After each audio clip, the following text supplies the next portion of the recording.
আমন্ত্রণ জানাচ্ছি 1 মিনিটে আজকের বাংলাদেশে। সাথে আছি আমি তাসলিমা তিথি। চাঁদে যাওয়ার প্রস্তুতি নাও শিশুদের প্রধানমন্ত্রী। ভারত আমাদের রাজনৈতিক বন্ধু, চীন উন্নয়নের বলেছেন ওবায়দুল কাদের।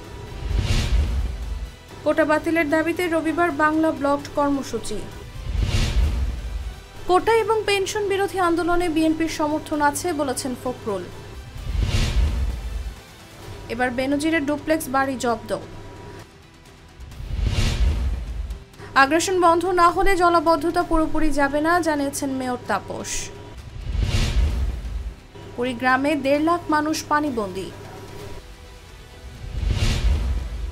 এবার সাংবাদিক কেনার কথা অস্বীকার করলেন মতিউরের প্রথম স্ত্রী। ডিএনএর জন্য চিঠি এসেছে, স্যাম্পল দিতে শীঘ্রই কলকাতায় যাব বলেছেন ডরিন। মাস জুড়ে থাকবে বন্যা, নিয়ন্ত্রণে নেই যথাযথ পরিকল্পনা। এখানেই শেষ করছি 1 মিনিটের আজকের বাংলাদেশ। ধন্যবাদ সবাইকে।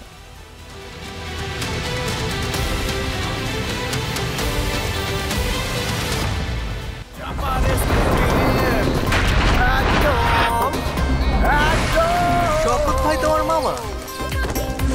এত খাও চাপার জোর পাড়াও।